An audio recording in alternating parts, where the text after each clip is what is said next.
Hello and welcome to this Warhammer 40k League video with me, Xeno Vids. In this video we're going to be looking at my 2000 point Eldar army that I'll be using in our soon to be happening League.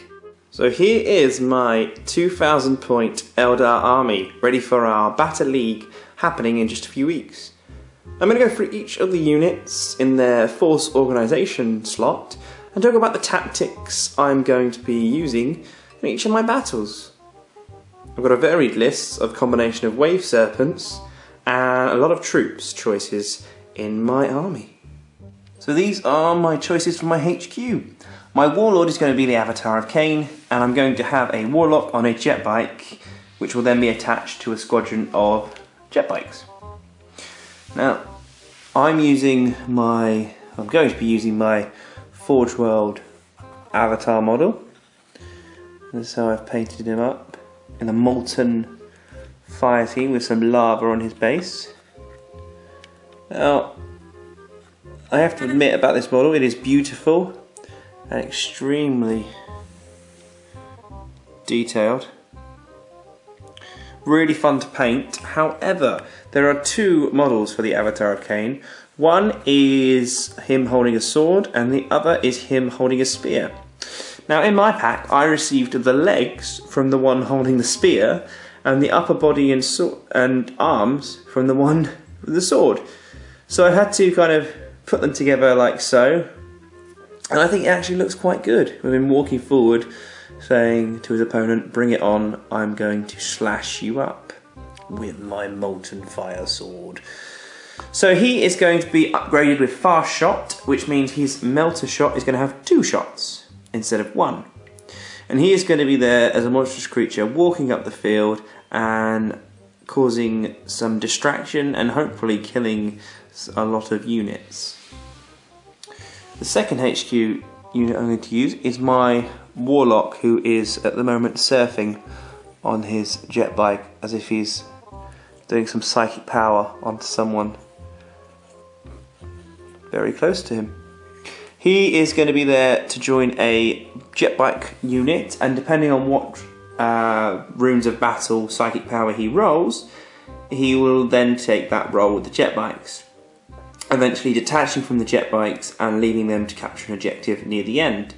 So if he rolls the one where I can give a model a wound back, he can give it to Avatar or my Wraith Knight, which I'm also going to be using. If he gets the psychic power where he minuses 1 to an enemy armor save, he will again support the bigger close combat units or a high priority target. So this is my HQ choice for my army. So here's my one choice for my elite. I've got a squad of fire dragons, again with lava base, and they will be accompanied by a wave serpent. Now the wave serpent will be upgraded with hollow fields, so he gets an extra +1 to whatever cover save he is granted. And these guys are just standard 5 fire dragons. I know there's an Exarch here, but he's not going to actually be an Exarch because they went up in a lot of points since the last edition, and didn't really have the points left to upgrade him to an Exarch. Their role will be turbo boosting as fast as they can towards some form of tank or creature which has a giant gun that's able to take down my units, or a land raider, monolith, whatever's in the way. They are there because melter is still the best way to take down vehicles. So here is my troops choices.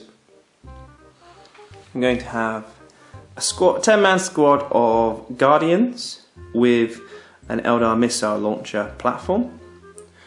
Another squad of 10-man Guardian with an Eldar missile launcher platform. Now their job is basically to sit in cover and shoot at the enemy and hold any objectives on my side of the field. With the Eldar missile launcher you can have a small blast template or strength 8 AP free single shot, which is always good against warriors or Tau crisis suits and other things like that. I've got this 10-man squad of Dire Avengers in a Wave Serpent, which has been upgraded with holofields again. That has twin-linked Bright Lances. All my Wave Serpents do, so that they're able to do some pot shots at some vehicles. This squad has no upgrades, but it is designed so that with Blade Storm, which they come standard with, they'll be able to take down an enemy unit, and later on in the game turbo boost to an objective and steal one of my opponent's objectives. Now I've got one large squad of jet bikes and a squad of 3 jet bikes. I found in the last league I had a squad of 10 with a warlock, and a lot of the time they were wasted until the last term because they didn't make their points back. They only contested objectives, but it was a lot of points to contest an objective. So in the big squad, I'm going to have the Warlock with them, and they're the ones that are going to be going and causing some disruption. Well, these jet bikes are going to hide in cover until the last turn, and I'm going to go as far up as I can with them and turbo boost them onto an objective to steal, contest, or capture later on in the game. A lot of troops choices will enable me to capture many objectives, because 40k is predominantly a game of objectives. This is my fast attack options that I'm going to be using in my army. So I'm going to have a Viper with a star cannon. His job will be to shoot around the table, maybe taking out a Terminator or 2 each turn, or firing its strength 6 AP2 blast at monstrous creatures. It's got a long enough range and good manoeuvrability to keep out of danger of anything from close combat too. Up here I have a Crimson Hunter. He is going to be upgraded to an Exarch, which means with his pulse lasers and bright lances he's going to be rolling on a 2+ to hit. He is, in my opinion, one of the best fighters to take down enemy flyers. However, he's also one of the most expensive, and only 10 armor around. I don't think he's really worth the amount of points that he's actually worth. I think it should be a little bit cheaper. So his job is to come on and take down flyers, and if he can't see any flyers, he's going to take down vehicles or monstrous creatures with his high strength and low AP weapons.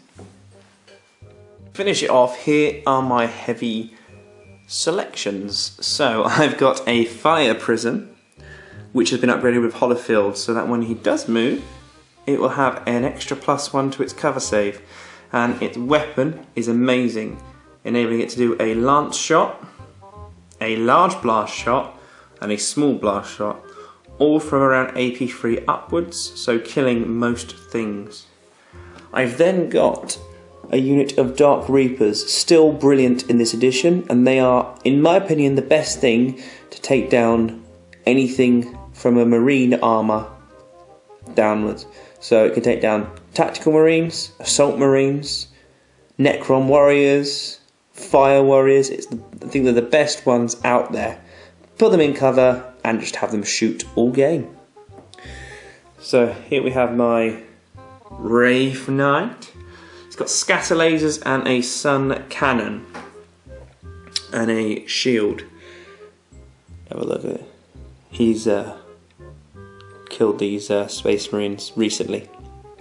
So the reason I upgrade him and make him 300 points is because I need to have an invulnerable save. I can't just rely on cover because a lot of weapons ignore cover now, and it only has a 3-up armor save.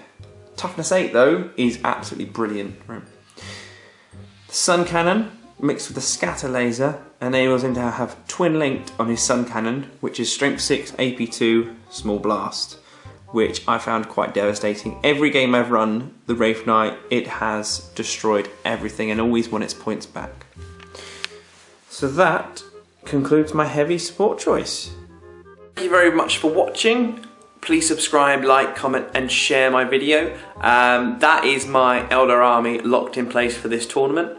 And if you have any questions or comments on my army selection, please do. Let me know how you have found Eldar to be against or to play as. And I will see you on the next video.